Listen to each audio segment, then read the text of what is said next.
Halo, selamat datang di Kenyataan Menjadi Dewasa. Halo teman-teman, balik lagi sama gua Mamet.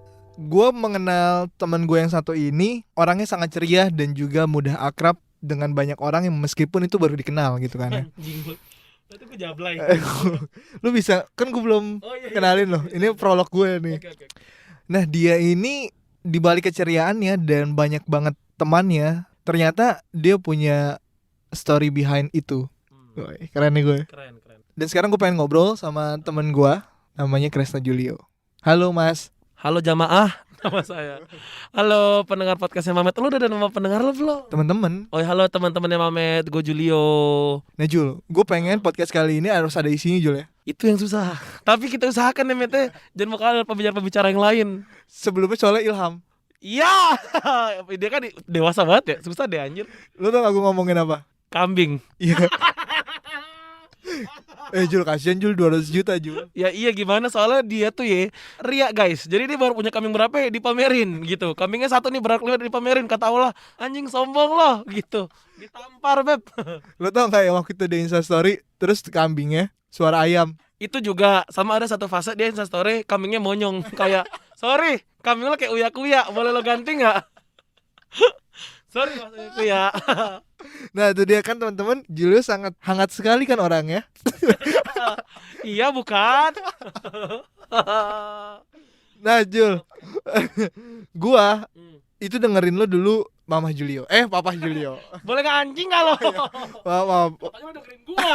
Enggak, itu Matt sama kayak kalau gue lagi nge-MC di pensi gitu kan. Weh keren nih penyiar Prambors. Gue dengerin lu. Gak lama kemudian siaran jam berapa ya bro? Lu bilang dengerin gue anjing. Nggak Jul, Oh. gue mendengarkan lo tuh literally setiap malam Jul. Masa sih? Iya, sebelum gue tidur tuh kalau nggak nyetel Prambors, gue dulu nyetel MD Radio. Iya, gue pengen nanya, kenapa lo mendengarkan Jelly? Padahal saat kan ada banyak pilihan kan. Karena gue penasaran nih, karena sebenarnya teman-teman gue juga itu mereka dengerin banget gue siaran dulu ya pas gue masih di Jelly ya. Terus gue suka bertanya-tanya kayak, kenapa sih lo dengerin gue? Kalau lo kenapa? Kalau gue karena kan ada segmen yang itu yang baca berita Jul. Oh, iya. Apa namanya Jul? Gue lupa. Dunia dalam berita. Bukan Diana, bukan.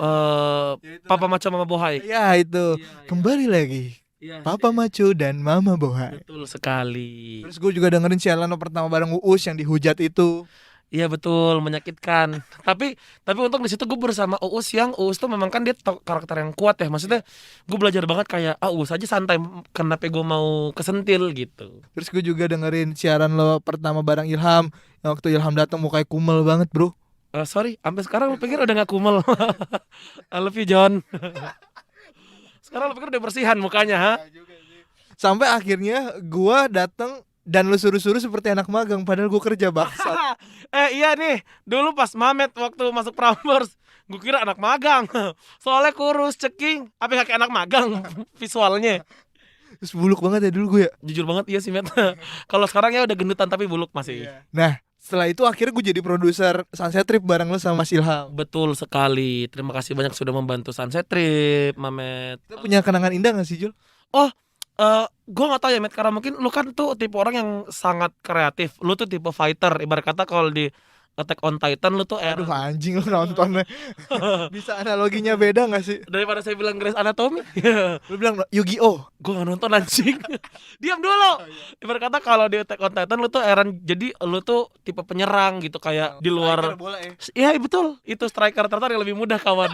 Kalau bola lu striker gitu. Malah menurut gue lu menciptakan banyak sekali di Sunset Trip gitu, dan kebetulan waktu itu kan kita yang selalu diskusi. Jadi kayak kenang-kenangannya banyak banget ya, makanya pas lu mau keluar apa yang nggak kita nangisnya kejar pemirsa gitu. Iya sih. Kita ke ini Jul, ke Bali bro. Lah ke Bali, iya. Weh guys, gue bawa Mamet dugem bro. Gua pertama kali naik pesawat murah jam 11 malam. Iya. Itu bandara kok sepi banget Jul. Ya menurut lo Met nih jam 11 malam anjing. Oh iya juga. Begitulah hidup Mamet pemirsa. Nah, gue mengenal lu orangnya sangat amat ramah, sangat amat bersemangat. Sampai ketika lu ngeluarin jokes yang menurut gue anjing nih dark jokes banget. waktu itu gue lagi nonton apa yang di Twitter, kan kita kan suka video-video lucu di Twitter ya Jul ya? Iya betul sekali, kita adalah orang bodoh. Tersesat di YouTube gitu. Di YouTube Beb.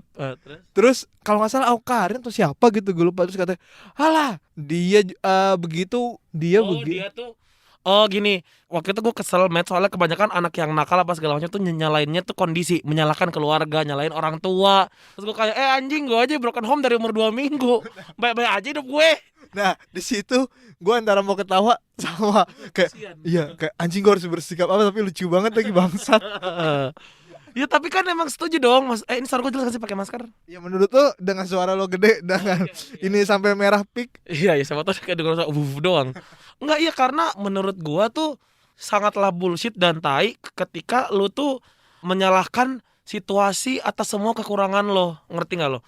Misalkan gini, lu telat, iya ini jalanannya macet bla bla bla, atau kalau enggak lu kesiangan, iya nih soalnya AC gue terlalu dingin. Maksud gue kayak what the fuck, kenapa apa-apa lu selalu mencari alasan gitu. Padahal sebenarnya kan kalau katanya tulus lagu untuk matahari, sebenarnya tuh lo tuh matahari di universe lo gitu. Jadi semua itu terjadi karena lu nakal ya gara-gara lu sukses gara-gara lu gitu, bukan gara-gara orang lain gitu. Tapi beneran Jul, gue waktu itu pas lo ngeluarin jokes itu gue pengen nanya lagi sih Jul, tapi jadi nggak lucu ntar kalau gue tanya soalnya.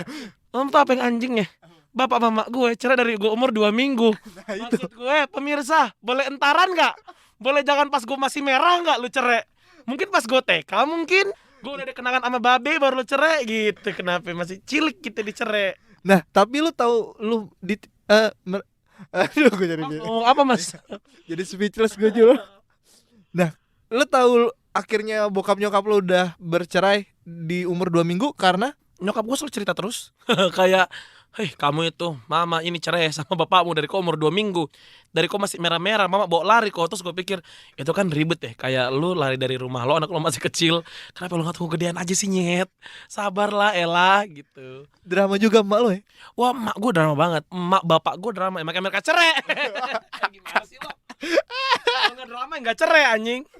Nah biasa orang banyak itu menyimpan suatu trauma Jul, ya kan? Apakah itu terjadi di lu? Iya sebenarnya. Jadi gue tuh Matt kalau nonton film, gue tuh nggak bisa nonton yang film selingkuh, nggak bisa sampai gue bisa gemeter. Gue bisa, lo nonton film ini nggak searching, yang film yang bapak anaknya hilang, Oh, yang dicari, komputer. yang Iya, dicari. Ini namanya searching. Iya betul, anjing lu. Kecuali masalahnya downloading. Nah terus ada satu adegan yang si bapak curiga jangan-jangan anak gue ada main nih dengan adik gue. Nah itu gue sampai keluar bioskop karena gue benar-benar merinding kayak mau nangis terus gitu. Gue tuh nggak bisa nonton film yang selingkuh. Ada drama Korea yang tentang The World of Marriage apa lah itu. The Words of Marriage Life. Wah lu ngaco banget sih men. Salah anjing. Pokoknya apa The World of Marriage something itu kan tentang selingkuh banget. Itu headline selingkuh. Gue gak bisa nonton. Emang gue tidak mau nonton karena gue ya itu trauma masa kecil kali ya gitu sih. Oke. Nah kan ketika itu terjadi kan lu masih kecil sebenarnya kan Jul ya? Dan sekarang lu ada di masa pertumbuhan. Enggak juga ya. Halo mas, saya sudah mentok dari segi bobot. Nggak ada bisa ditumbuhin lagi mas. Dan maksud gue adalah lu sekarang ada di posisi mungkin lu akan menikah dalam waktu dekat. Apakah itu yang membuat lu kayak anjir gimana ya gua ketakutan ini apakah bisa menempel di gua terus kan pasti kan Jul? Nih ya, gue nggak tahu ini trauma atau apa. Gue juga belum ke psikolog. Tapi sebenarnya satu hal kenapa gue sampai sekarang belum pacaran. Jadi gue tuh sekarang kalau gue deketin cewek nih, men, gue akan mundur ketika itu cewek sudah mulai merespon gue. Misalkan gini, gue pernah deket sama cewek, gue mundur karena gue ngerasa ini cewek sudah mulai kayak sering WhatsApp gue, di mana kok kamu nggak ada kabar. Terus dia udah sering bangunin gue tiap pagi apa segala macem. Guanya tiap digituin sama siapapun, gue akan ketakutan karena kayak gue tuh selalu nggak. Temen gue sempat bilang lo tuh trauma Jul. Tapi gue nggak tahu karena gue tipe orang kan yang kayak nggak gue nggak trauma, gue biasa aja, I can handle it myself. Dari kecil gue selalu begitu gitu. Jadi kayak gue tuh kalau deket sama cewek, ketika tuh cewek sudah merespon balik gue, pasti gue nggak mau. Gue tuh kayak nggak suka memiliki perasaan Dikokang. dikekang. Saya bukan pestol mas. Kenapa saya dikokang? Anjing ya lo met. Maksud gue tuh nggak suka memiliki perasaan kayak oh ada yang memiliki gue nggak mau. Karena gue tuh mungkin dari kecil gue tuh kan apa sendiri, kayak gue tuh makhluk merdeka. Jadi gue tuh sendiri gitu loh. Karena kalau gue punya pacar, ada cewek yang pernah ada cewek kayak dia cuma nanya gini doang, kok kamu gak ada kabar dari pagi.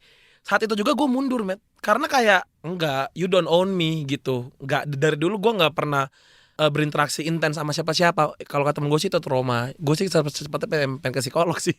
Tapi lu takut akan ikatan atau takut terikat, Jul? Iya, takut gue. Ya, dan again ini kita lagi ngomongin trauma ya. Mungkin itu trauma sih. Karena gini, Matt, yang cerai itu bukan ibu bapak gue doang, tapi nyokap gue bersaudara tuh semuanya nggak ada yang berhasil rumah tangga mereka. Dari 11 bersaudara, cuman satu yang berhasil. Kan Karena gue nggak apa-apa ketawa, Jul. nggak apa-apa, Matt. Kadang-kadang gue juga suka mikir keluarga apa sih gitu. Soalnya kalau lagi ngumpul keluarga rame banget. Lu pikir gue kalau lebaran di rumah di ballroom hotel, say, beneran, Matt. Itu semua saudara gua. Karena saking saudara dari mana, saudara dari Iya, karena nyokap gue bersaudara tuh nikahnya banyak-banyak banget. Ada nikah 4 kali, 5 kali gitu-gitu. Gue gak tahu itu semacam sebuah kutukan apa gimana gitu. Jadi kayak menurut gue tuh relationship tuh gak ada yang works, gak ada yang berhasil. Oh, dan gue paling tidak suka kalau teman gue selingkuh. Gue bisa marah banget kalau teman gue selingkuh. Atau mungkin teman gue cerai apa segala macam. Gue bilang kayak itu keputusan lo. Tapi ya lo gak usah cerita sama gue. Karena lo tau kan gue tidak suka. Karena menurut gue untuk orang yang bercerai itu apapun alasannya, lu mau disiksa sama suami lu mau apa, lu nggak bisa membenarkan satu hal, lu sudah membuat anak lu bersedih, ya nggak? Apapun alasannya, mau lu bilang, tapi suami gue gini, kalau gue anak gue gini, ya dengan lu berpisah dengan pas suami lo atau istri lo, ya lu membuat anak lo kekurangan sesuatu, lu membuat anak lo kekurangan kasih sayang, itu nggak bisa lo pungkirin sih. Oke, lu tadi bilang lu adalah anak yang merdeka. Karena kan balik lagi, lu sudah ditinggalkan ataupun lu tidak memiliki, bisa dibilang keluarga lengkap gak sih, Jul, sejak umur 2 minggu lo itu? Ya betul, aku hidup dengan susterku, aku ke Bali sama pembantuku berdua saja. Nah, itu dia, Jul. Maksud gue adalah banyak yang ngerasa ketika mereka kesepian, mereka kan lari ke drugs, ke mabok-mabokan. Gimana, Jul, menurut lo, kayak apakah emang itu benar-benar pelarian biar mereka dianggap sama orang tua mereka, Jul? Apa ya, sebenarnya dengan lo melakukan sebuah kenakalan apa segala macam, emang gue tahu itu hak lo. Karena kakak gue juga ngelakuin hal yang kayak gini, kayak karena dia tuh nakal, dia narkoba apa segala macam, terus dia nyalahin keluarganya gitu. Gue sampai bilang kayak lo tai, gue bilang ya lu kalau mau nakal, lu jangan salahkan orang tua lu gitu loh. Kayak ya lu sakit karena lu narkoba, itu salah lu tuh, bukan salah orang tua lo. Ngerti gak sih? Kayak lu narkoba nih, terus lu salahkan orang tua lo bercerai. Emang dengan orang tua lo tidak bercerai, lo nggak akan narkoba? Karena kan sebenarnya mau orang tua lo bercerai apa tidak, lo akan menemukan teman yang sama. Karena itu kan udah jalan hidup lo tuh. Kayak ya lo akan berteman sama si bandar itu, terus dengan orang tua lengkap lo kagak bakal narkoba. Ya enggak dong, satu. Terus yang kedua adalah kenapa lo salahkan orang tua lo? Tubuh punya elu, keputusan ada di elu. Ya kenapa gara-gara orang tua lo mau nakal? Apa? Karena gue tidak menemukan jawaban itu gitu loh, Met. Kayak ya udah, karena gue juga punya banyak kekurangan. Cuman kekurangan itu ya salah gua, bukan salah orang tua gua. Gua boros, gua ini, gua itu tuh ya itu karena memang gua boros, bukan karena orang tua gua juga boros, bukan, itu karena gue gitu. Karena kayak apa ya? Gue tuh kan dari kecil emang sudah tidak pernah percaya sama siapa-siapa ya, dan gue sempet lah ngomong sama Dana apa segala macam ya. Menurut gua apa yang terjadi sama diri lu itu karena lu, jangan lu pernah salahin orang lain termasuk orang tua lo gitu. Oke. Gila, Jul. Oh gila, tarik nafas. Yo, udah pada tarik tambang. Sampai tarik ulur lah. Jul, kasih tahu dong email lo yang nakal itu, Jul. Julio_bocah_gemblung@yahoo.com. Nah, Jul, berarti lu tumbuh bersama bokap atau nyokap? Sejujurnya gue tumbuh gak bersama dua-duanya. Gue tumbuh bersama, ada satu babysitter gue dari kecil namanya Tini. Sama gue tumbuh bareng sama tante gue sih. Gue tuh dirawat sama tante gue dari gue kecil. Jadi gue tinggal sama nyokap gue sampai gue kelas 1 SD kayaknya, sampai kelas 2 SD. Dari gue kelas 2 SD sampai gue kuliah gue tinggal di tante gue. Ada 2 perempuan, yang ada 3 lah sama nyokap gue. Tapi perempuan yang sangat berjasa adalah tante Nana, yang kedua tante Tata. Kenapa nama tante gue begitu ya? Nana, Tata, Miko. Padahal lu kan orang Makassar ya, bukan orang Sunda ya. Itu dah, gue juga kenapa pengulangan anjing gitu. Jadi gue tuh tumbuh nggak sama keluarga gue gitu. Gue tumbuh tidak bersama ibu bapak gue, makanya gue tuh apa gue terbiasa sendiri gitu. Sama kenapa gue tuh menghargai banget orang-orang yang kayak tukang ojek, terus asisten rumah tangga, supir apa segala macam. Karena dulu pas gue kecil ya, temen gue adalah mereka. Kayak sampai sekarang gua itu, kasur gua itu selalu di lantai. Gua nggak pernah pakai kasur yang ada kakinya. Karena dulu pas kecil gue tidur sama pembantu. Tuh di lantai. Dan gue makan tuh sama pembantu juga di dapur dulu. Jadi kayak sampai sekarang pun kasur gua itu langsung kasur, kagak ada kerangka ranjangnya. Karena kalau kasur gue tinggi gue nggak bisa tidur gitu. Jadi gue tuh besar bersama mereka. Jadi gue tuh kayak ya itu, gue sangat menghargai kayak asisten rumah tangga. Sampai sekarang gue kalau jalan sama bawa anjing gue jalan pagi gitu, gue pasti ngobrol banget tuh sama supir-supir, sama pembantu-pembantu gitu. Kayak mereka bahkan bertanya-tanya kayak kenapa yang bawa jalan anjing lo itu lo bukan pembantu lo. Terus gue bilang kayak ya karena dia cuma membantu ketika gue tidak bisa gitu. Cuma pekerjaan mengajak anjing jalan tuh gue bisa sendiri kok gitu. Jadi kayak gitu sih gue. Bahkan lu tidurnya sekarang pakai kasur air kata Jul. Sekarang sih aku kasur Palembang kak. Pas bangun-bangun udah sispek. Iya betul. Jadi biar aku ada konten tiap bangun gitu. Thank you kasur Palembang. Anjing lu kasur air met. Nah Jul, berarti kan kalau misalnya gue besar lengkap gitu orang tua gue, tapi balik lagi gue sangat tidak dekat dengan bokap gue. Jadi gue tidak ada pengen kayak bokap gue tuh, pikiran gue tuh nggak ada. Kalau lo ketika lo besar sebesar ini Jul, apa yang menjadikan patokan hidup lo atau influence lo? Gue pengen kayak dia atau gue pengen minimal hidup gue kayak dia. Iya semua orang kan ada role model. Gue nggak ada siapa-siapa. Makanya di keluarga gue, Mamet, yang ratusan orang itu, gue dong yang jadi penyiar. Jadi keluarga gue tuh semuanya pengusaha. Keluarga gue tuh bergerak. Mereka tuh, gue udah punya perusahaan keluarga gitu. Semuanya tuh pengusaha, bukan perusahaan keluarga. Misalnya keluarga gue tuh semuanya pebisnis. Saudara gue, om, tante, pas segala macem. Gue dong yang penyiar.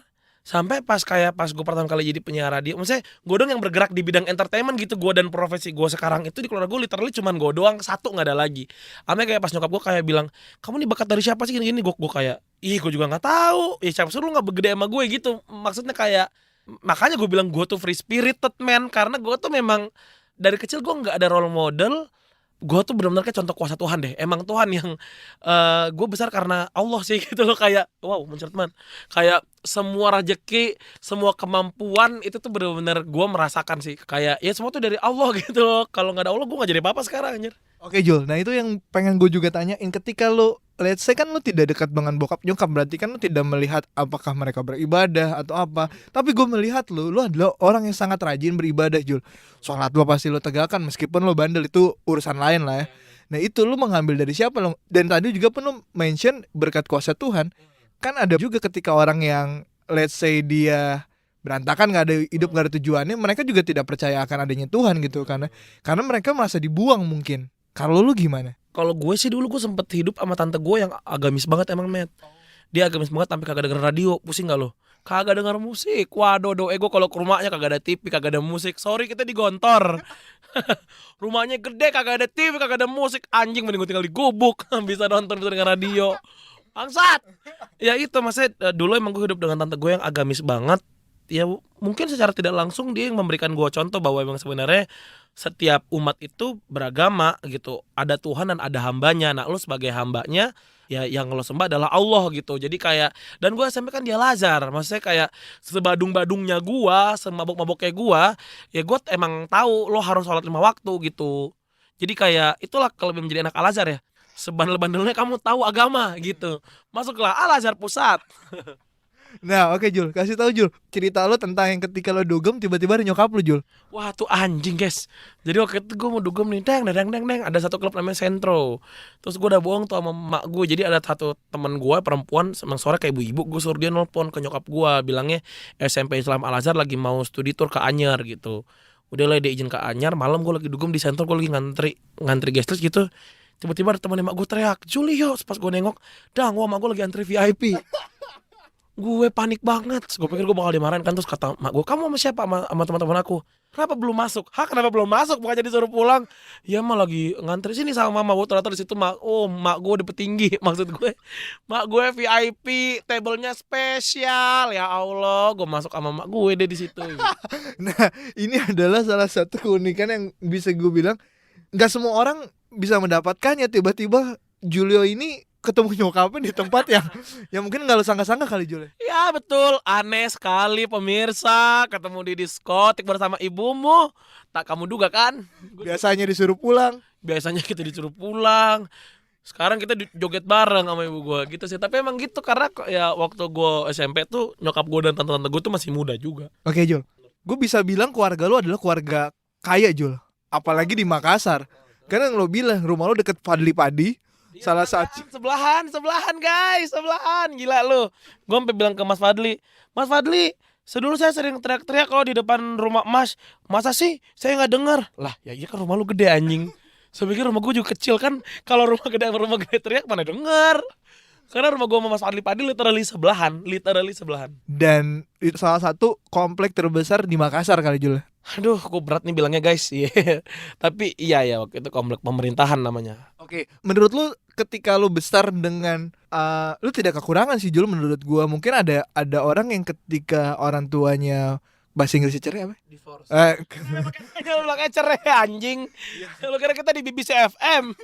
ketika orang tuanya divorce itu kan ada yang finansialnya rusak gitu kan. Ketika orang tua lu cerai, lu masih ada privilege dengan kekayaan ataupun uang berlebih kah Jul? Wah, gue sama sekali enggak tahu, Matt. Maksudnya jadi gini, dulu itu kan keluarga gue kan memang berada. Tapi coba deh lu pikir, waktu pas gue kecil gue hidup sama nyokap gue yang memang dia saat itu berada, terus nyokap gue pergi dengan suaminya, gue tinggal sama tante gue gitu ya. Di ya dan again yang lu bilang rumahnya tidak kecil, rumahnya besar segala macam, tapi kan siapa yang mau biayain gue pada saat itu? Karena nyokap gue nggak ada dan gue nggak tahu kenapa nyokap gue tidak membiayai gue gitu. Dan tante gue oke lah dia kasih gue tempat tinggal, dia kasih gue makan apa segala macam, tapi apa iya dia mau ngasih gue uang jajan setiap hari? Kan gue bukan anaknya gitu. Kayak sebenarnya gue tuh juga punya permasalahan dengan uang gitu. Kayak ketika gue SMP SMA tuh kayak di saat gue remaja terus kayak malah itu tuh agak aneh, sangat aneh rasanya ketika lu merasa kayak lu hidup di keluarga yang alhamdulillah lumayan berkecukupan, tapi kok lu sebagai part dari keluarga itu kok lu miskin sendiri ya, lu dapat uang susah, lu apa susah, gue jadi bingung gitu. Itu yang membuat gue kayak ini tuh apa sih gitu, kayak gue nggak ngerti ini apa sebenarnya, kayak ini tuh kondisi gue tuh apa. Sampai dulu gue sering banget kayak SMP SMA gitu, gue sering nangis gitu kayak dulu sampai gue inget banget dulu ada satu mbak gue, dia bilang Mbak Os gitu ya, kayak gue nangis gara-gara gue nggak ada uang jajan. Terus dia cuma bilang kayak dia cuma elus-elus kepala gue, dia bilang udah kamu sabar mas, kamu sabar, ntar kamu gede pasti kamu sukses. Gue digituin, loh gue menangis lagi nih dengar gitu. Terus kayak kata-kata dari orang-orang yang dulu hidup sama gue yang akhirnya bikin mungkin gue kayak di seperti ini doanya mereka kali ya, doanya semua orang-orang, doa semua pembantu-pembantu yang dulu pernah hidup sama gue gitu, kayak mereka yang menyayangi gue gitu. Itu mungkin orang-orang gak ada yang pernah rasain, bahkan mungkin gak ada juga sinetron yang kayak gitu ceritanya, Matt. Kayak si miskin di tengah orang-orang kaya, nggak ada, itu gue doang. Bingung nggak lo, kayak keluarga lu nggak miskin nih, tapi lu dapat uang jajan susah, lu mau beli buku susah, lu mau beli seragam susah, karena mereka tidak mau mengasihi elu gitu. Mereka tidak mau ngasih elu. Gue nggak tahu mereka nggak mau ngasih gua, apa yang mereka nggak ada duit, apa gimana. Karena kan nyokap gue juga sudah membiayai gua gitu pada saat itu. Dan gue pun mengerti kayak ya kenapa tante gue harus ngasih gua semua duitnya, gue bukan anaknya gitu. Jadi kayak dulu gue susah tau, Met. Gue juga gak tau kenapa gue susah. Bingung gak lo? Pal tante gue sama gue, ibu gue alhamdulillah kagak ada yang susah gitu. Tapi akhirnya setelah nyokap gue akhirnya kan sempat bisnisnya turun, gue nggak tahu gimana ceritanya deh, udah kagak ada kerjaan nih, udah susah apa segala macem. Di saat mak gue susah, gue sudah berpenghasilan pada saat itu. Jadi gue yang sekarang hidup sama nyokap gue gitu, gue yang handover lah semua keuangan. Oke, berarti sekarang lu kan tinggal sama nyokap. Iya, gue tinggal sama nyokap. Sejak kapan ketika lu tadi lu bilang lu tinggal sama tante lu, terus tiba-tiba lu beralih ataupun lu akhirnya hidup bersama nyokap? Wah itu juga drama tuh, Nyet. Jadi dulu gue tinggal sama tante gue, terus nyokap gue sama suaminya tiba mereka ada masalah keuangan, akhirnya mereka tinggal di rumah tante gue juga. Terus udah gitu nyokap gue sama suaminya divorce. Satu dan lain hal, yaudah gue tarik nyokap gue keluar. Waktu itu gue masih kuliah, gue inget banget kayak di suatu hari yang cerah gue pulang kok ibu gue nangis gitu. Akhirnya nyokap gue nangis. Terus di situ gue baru sadar kalau oh ternyata memang sejahat apapun orang sama lu, mau dia orang ibarat kata gini, walaupun orang tua lo sudah menyakiti hati lo berkali-kali, bagaimanapun ada yang namanya hubungan darah. Karena ketika nyokap gue nangis, gue gak tau kenapa gue juga nangis banget. Terus kayak gue bilang kayak gak boleh ada yang bikin lo kayak gini gitu, gak boleh ada yang bikin lo susah, gak boleh ada yang bikin lo sedih. Gue tidak peduli apa yang lo lakuin ke gue, tapi yang jelas gue gak mau lo sedih. Kan kalau lo sedih gue juga sedih, gue gak suka. Akhirnya sekarang ya udah gue kerja keras demi ibu gue gitu. Gue inget banget gue pernah waktu itu gue lagi jalan sama nyokap gue lagi SMP.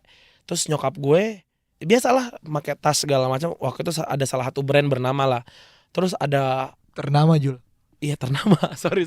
Kalau bernama itu semua brand ada namanya. Iya betul. Terus tiba-tiba om gua kayak ngecengin nyokap gua. Intinya adalah dia ngatain tas nyokap gua palsu. Gitu. Semenjak itu sudah bertahun-tahun semenjak gua bisa ngasilin duit, Matt. Tiap nyokap gua ulang tahun yang gua kasih ibu gua cuma tas doang.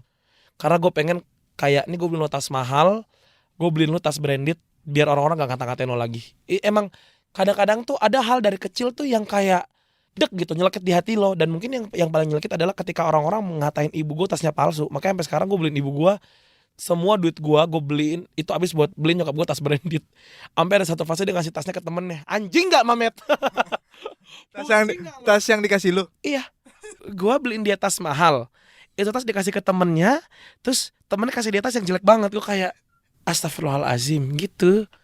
Nggak tahu, tapi emang itu trauma. Jadi sekarang gue kalau beliin nyokap gue kado tuh tas doang. Karena kalau gue beliin dia sepatu atau gue beliin dia kalung atau apa tuh guanya nggak happy. Gue harus beliin dia tas baru gue puas gitu. Kalaupun gue beliin dia yang lain pasti gue tetap beliin dia tas gitu. Karena mungkin itu trauma masa kecil kali ya. Jul, tapi berarti lu baru deket sama nyokap lu kan belakangan ini. Iya baru gak nyampe 5 tahun bahkan kayaknya baru 4 tahun. Dan bahkan lu baru dikasih tahu bahwa umur lu tuh dikurangin ya. Iya, gue Lu bisa nggak teriak-teriak gak sih? Yalah kasihan nih. gue kesel karena ternyata gue lahir tahun 92. Selama ini aku pikir gue lahir tahun 91. Dikasih aja baru 2 bulan yang lalu. Jadi gue lagi di meja makan nih. Adik gue kagak bisa masuk SMP gara-gara umur dipshit itu. Terus nyokap gue teteh nyeletuk, apa mama palsuin aja ya umur adik kamu di akta. Gue kayak, ya mana bisa lah, kata mak gue, jangan salah lo, umur lo juga palsuin. Gue kaget banget Met. Gue kaget banget, kayak itu kan hal yang krusial. Selama ini gue bertindak seperti anak umur 30 gitu. 29, ternyata aku baru 28. Nah Jul, how about your dad? Widih, thank you sir ya. Dengan siapa, dari mana dek tadi? Saya Reja dari ILP. Oh, oke. How about my dad? Iya. My dad is kena COVID sekarang. Apa nih yang mana? How about gimana? Ya lu balik lagi kan ketika lo sekarang 5 tahun dan baru deket sama nyokap lo, sama bokap lo, apa kalau sedekat itu ataukah emang masih jauh? Iya. Ya kalau sama bokap gue sih jujur gue udah nggak sekaku dulu. Dulu itu Matt, gue kaku banget sama bapak gue. Dulu tuh ketika bapak gue jemput, terus gue nongkrong sama bapak gue ya, itu selalu ada di fase dimana awkward moment Nyet. Gue bisa nanya kayak, sorry pak, bapak tinggal di mana gitu. Kayak kalau bapak gue nanya kayak mau makan apa, gue selalu bilang terserah. Gue bahkan nggak berani ngomong karena menurut gue dia orang lain. Karena kan gue nggak hidup sama dia dari kecil kan. Jadi gitu, gue selalu kaku. Nah sekarang sih gue sama bapak gue udah mulai lumayan deket gitu. Tapi pas udah deket COVID, jadi kita belum bisa ketemu lagi gitu. Cuman sekarang gue mulai telepon-teleponan. Cuman ya gitu, sampai di umur gue yang sekarang tuh gue tidak begitu dekat sama bokap gue. Even gue tidak begitu sering ngobrol dengan nyokap gue gitu. Sekarang setiap ada kesempatan gue sama nyokap gue selalu berantem, gak tahu kenapa. Ya mungkin akan ketemu nantilah indahnya gitu. Tapi kan bokap lo tuh tidak tinggal di Jakarta Jul ya? Enggak, bokap gue tinggal di Makassar. Nyokap lo di Jakarta bareng lu. Iya, padahal bapak gue orang Jawa, mak gue orang Sulawesi. Jadi bapak gue di Sulawesi, mak gue di Jawa. Aneh banget keluarga ini, ya Allah. Dan sekarang lo tinggal bersama ketiga adik lu dari bokap yang berbeda berarti ya? Iya, gue tinggal bersama adik gue yang dari ibu yang sama, bokap yang beda. Wow, complicated tuh Jul. Iya emang complicated, tahu keluarga gue, hidup gue tuh ribet banget Matt. Makanya kalau ada orang gitu kayak, aduh hidupnya tuh kayak berat banget, kayak gue tanya, lu kenapa bro putus, atau kayak tahu nih mak gue ribet, gue kayak belum melihat keluarga gue, lu mak lu ribet, hidup gue ribet anjing. Jul, lu bikin buku Jul, aku siapa sih? Gue tadi mau bikin buku, mungkin aku bikin film kali ya. Aku udah mulai ngomongin Ko Ernest dengan judul Sopo Aku gitu. Temannya Sopo Jarwo. Anjing, Sopo Jarwo. Oke Jul, terakhir nih Jul ya, ada 2 closing statement mungkin dari lo. Yang pertama, apa yang pengen lo sampein buat teman-teman mungkin yang pernah mengalami seperti lo, orang tuanya divorce gitu. Mungkin case-nya akan beda sama lo, tapi kan permasalahan utamanya sama, orang tuanya divorce. Apa yang pengen lo sampein ke mereka? Yang pengen gue sampein adalah, lu harus ingat, lu itu matahari. Mau lu ngerasa lu terpuruk apa, lu nggak bisa ngapa-ngapain, lu harus ingat kalau lu itu adalah matahari buat orang-orang sekitar lo. Kalau lu ngerasa tapi teman gue itu lebih bagus, teman gue itu kok tapi kayak lebih cantik, lebih ganteng, lebih hebat, mereka memang terang tapi mereka tuh bulan. Lu itu adalah matahari, jadi ya lo yang akan menyinari mereka. Lu kalau mau jadi orang yang sukses harus lu yang bergerak, bukan orang lain. Lu kalaupun lu terjerembab ke dalam keterpurukan, itu juga gara-gara lu, bukan karena orang lain. Jadi jangan salahkan orang lain, karena semua terjadi itu gara-gara lu gitu. Saatnya lu untuk mengandalkan dan lu percaya sama diri lu sendiri sih gitu. Oke, statement yang kedua. Keren Jul. Statement yang kedua adalah buat teman-teman yang mungkin mau menikah kita kan nggak pernah tahu nasib orang, apakah dia bakal divorce atau emang dia ada yang ketika pacarannya aman-aman saja terus bisa tiba-tiba ketika menikah Dia divorce atau banyak konflik gitu. Apa yang mungkin bisa lo, mungkin buat diri lo juga Jul, apa yang mungkin bisa jadi pegangan agar mereka tuh tidak seperti bokap nyokap lo gitu, dan yang lo rasain juga gitu Jul. Ketika memang lo harus divorce dan segala macam, lo harus tahu lo tuh cuma manusia, which is manusia itu hidupnya nggak mungkin gula semua, pasti ada garamnya, ada tainya gitu. Nah, ya ketika lo bercerai ya mungkin itu salah satu tai atau mungkin batu sandungan dalam hidup lo. Cuman kan batu itu tidak membuat lo meninggal dan lo berhenti di situ kan. Jadi dengan lo bercerai apa segala macem, lo harus ingat itu hanyalah sebuah proses. Yang harus lo lakukan adalah terus berjalan sih. Kayak lo tidak bisa jalan di tempat karena dunia ini dan semua lingkungan lo akan berjalan. Jadi jangan sampai kejadian-kejadian kecil membuat lu berjalan di tempat. Menurut gue sih teruslah maju ke depan karena you never know apa yang menunggu lu di depan gitu.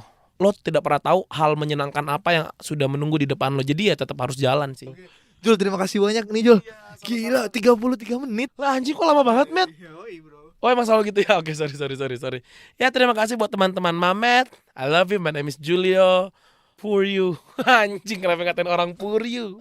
Jul, sekali lagi terima kasih. Thank you, Matt. Gue yang makasih dong. Iya, semoga mungkin teman-teman yang mungkin sedang ada di pergumulan ini.